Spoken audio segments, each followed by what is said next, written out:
Bom, vamos lá.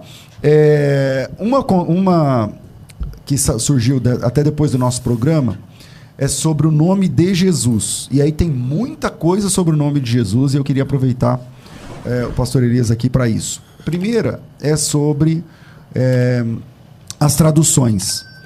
Seitas restauracionistas, elas existem o tempo todo. Muitas delas têm um caráter de serem seitas proféticas, né? São aquelas que marcam datas para a volta de Jesus. Algumas delas militam na ideia do nome de Jesus. Então tem as testemunhas de Iehoshua e testemunhas de Ial-Roshua, testemunhas de Al-Rushua, testemunha de Alcha, agora tem Ialcha, e tal. E todas essas seitas, elas reclamam uma questão, que é nomes não se traduzem, nomes não podem ser traduzidos, por isso o nome de Jesus é uma farsa. Jesus é uma farsa. Então o nome de Jesus, esse nome Jesus não pode ser verdadeiro, porque tanto o grego quanto o hebraico não tem a fonética do J, né? Esse J, não tem esse som. E aí eles trabalham em cima de algumas verdades. Por exemplo, é verdade que em hebraico não tem o som de J, nenhuma letra do hebraico tem o som de J, nenhuma letra do grego tem um som de J, esse som essa fonética é posterior e tal. Então, antes de falar sobre... Tem também a polêmica de Jesus vai chamar Messias, é um nome, ou Jesus seria o nome? Qual é a tradução? Nomes não se traduzem. Quando o senhor vê essas pessoas falando sobre Ialcha, Iehoshua, Yeshua, Ial-Roshua, como é que a gente se comporta sobre isso e o nome de Jesus? Bom, vamos lá. O Filho de Deus, ele tem um nome, mas não apenas o nome. Nós entramos numa área bastante interessante, que é conhecida na área da linguística, mais precisamente na área da glotologia, que vem de glossa, língua, e logos, estudo acerca das línguas, que também recebe o nome de linguística. Dentro da glotologia, pastor César, nós temos um estudo chamado onomatologia. A palavra onomatologia, ela vem do grego onoma, que é a palavra grega para nome, mais logia, que vem de logos, que é estudo, mais sufixo ia. Logo, onomatologia significa a ciência dos nomes ou o estudo acerca dos nomes. E a onomatologia, ela sambarca vários estudos, como, por exemplo, a teonímia. A teonímia, que vem de theos, mais onoma, significa nomes divinos, ou nome de Deus. E quando falamos de nome de Deus, nós então incluímos todos os seres sobrenaturais, inclusive anjos também, por exemplo, Gabriel, Michael, que é o Miguel, o nome de Deus, o nome do Filho de Deus, o Espírito Santo. E também, curiosamente, visto que não é um estudo voltado para o meio evangélico, mas é uma ciência dentro da glotologia, faz parte também deste grupo de nomes, os nomes de seres sobrenaturais que também não constam na Bíblia. O nome do Filho de Deus, portanto, faz parte da teonímia, é um nome divino. Agora, a grande discussão é, qual é o verdadeiro nome do Filho de Deus? Afinal de contas, é Yeshua? É Yehoshua? É Jesus? É Yalshua? É sei lá, tantos nomes. Possibilidades aí que o pessoal vai criando. Esses grupos são conhecidos como os grupos restauracionistas do nome. E também tem os restauracionistas do próprio texto bíblico, dizendo que o texto bíblico ele foi romanizado, a igreja corrompido, alterado.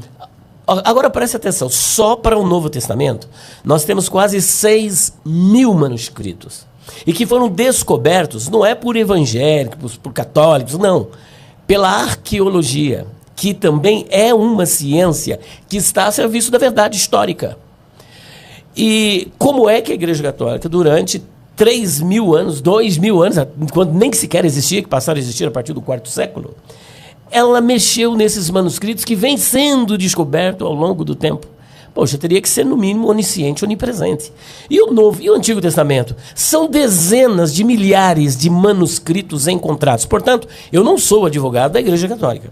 Mas uma coisa eu posso afirmar, isso é uma falácia. Não há como eles terem alterado.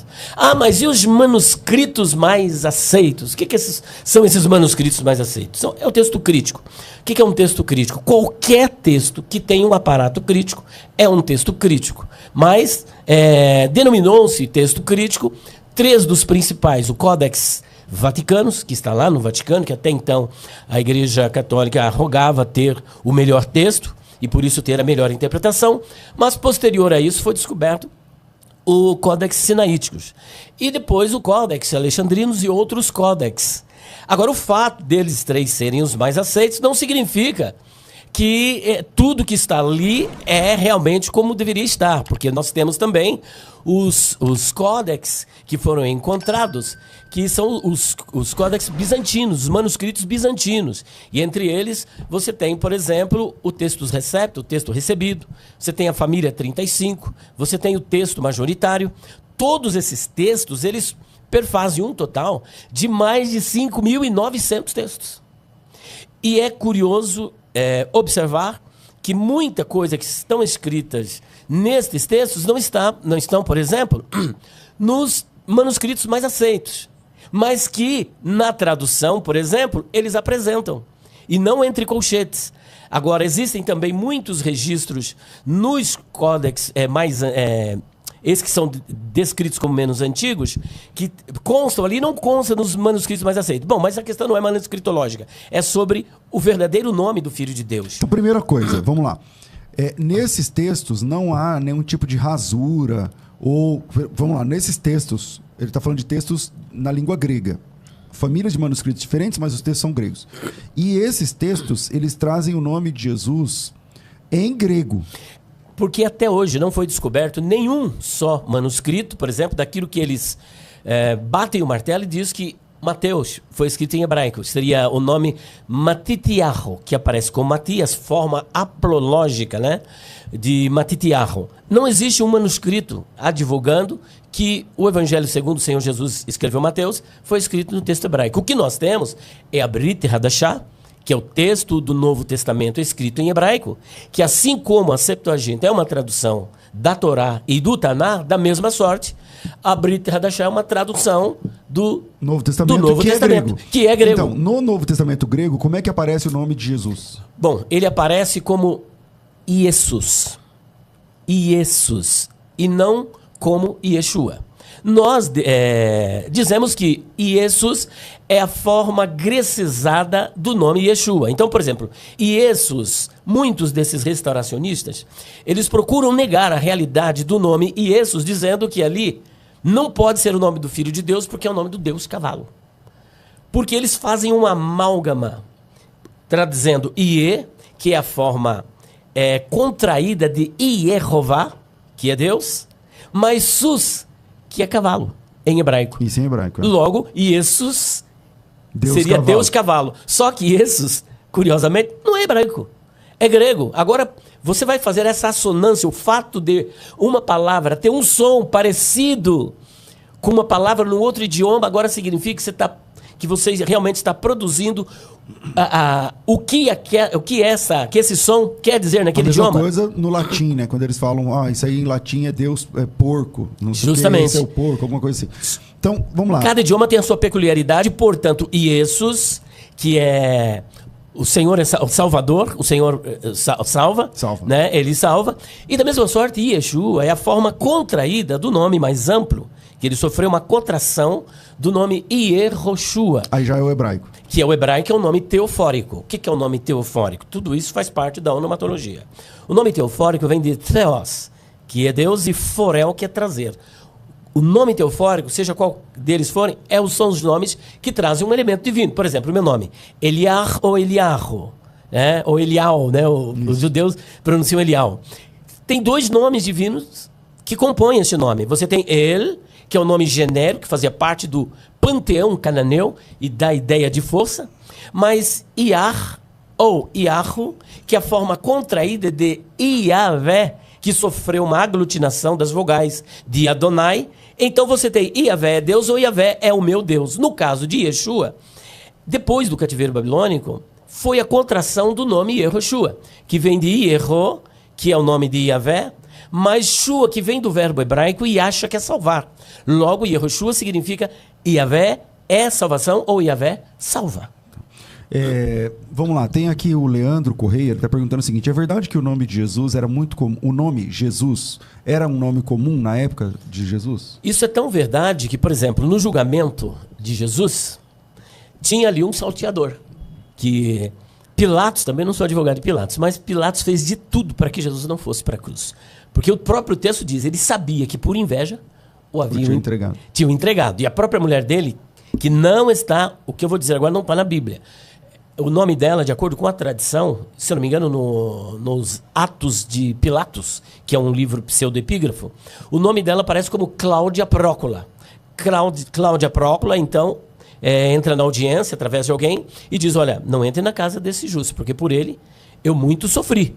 Agora, o que ocorre? Isso Pilatos, aí já está na Bíblia. Já está na Bíblia. Agora, só não está o nome. Só não está esse nome da Cláudia Prócola. O que ocorre? Pilatos tinha 1000 motivos para não levar Jesus para a cruz. E até ele queria provocar as autoridades judaicas, né? Só que ele, então, como era costume, sempre soltar um prisioneiro por ocasião da festa, trouxeram quem? O pior crápula da sociedade. Que eu costumo dizer o seguinte, quem é Barrabás? Barrabás sou eu, Barrabás somos nós, né? Falou, quem que vocês querem que eu solte? Barrabás ou Jesus chamado Cristo? De acordo com a história, Barrabás também se chamava Jesus. Tem Jesus o Justo, são várias pessoas com o nome de Jesus na época. Assim como, por exemplo, na Bíblia são várias pessoas com o nome de Miguel, que a bem da verdade não é Miguel, é Michael, que a transliteração seria Micael. Isso é uma realidade, tinha mesmo. Pessoal, é o seguinte, quando a gente era pequeno, lá em Barbacena, contaram pra gente uma história que nomes não se traduzem. Só que lá em Atos 9,36 está dizendo assim, ó, havia em Jope uma discípula por nome Tabita, que traduzido esse nome é Dorcas.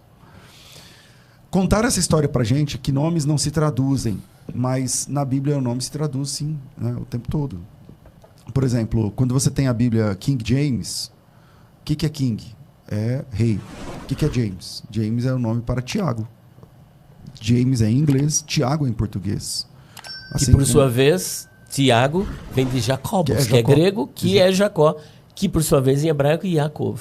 Então você tem Tiago, Jacó e James são o mesmo nome em línguas distintas, tá certo? Então em português, Tiago, em inglês, James, em hebraico, Yaakov, que é Jacó para nós, entende? Então, a mesma coisa, são muitos, né?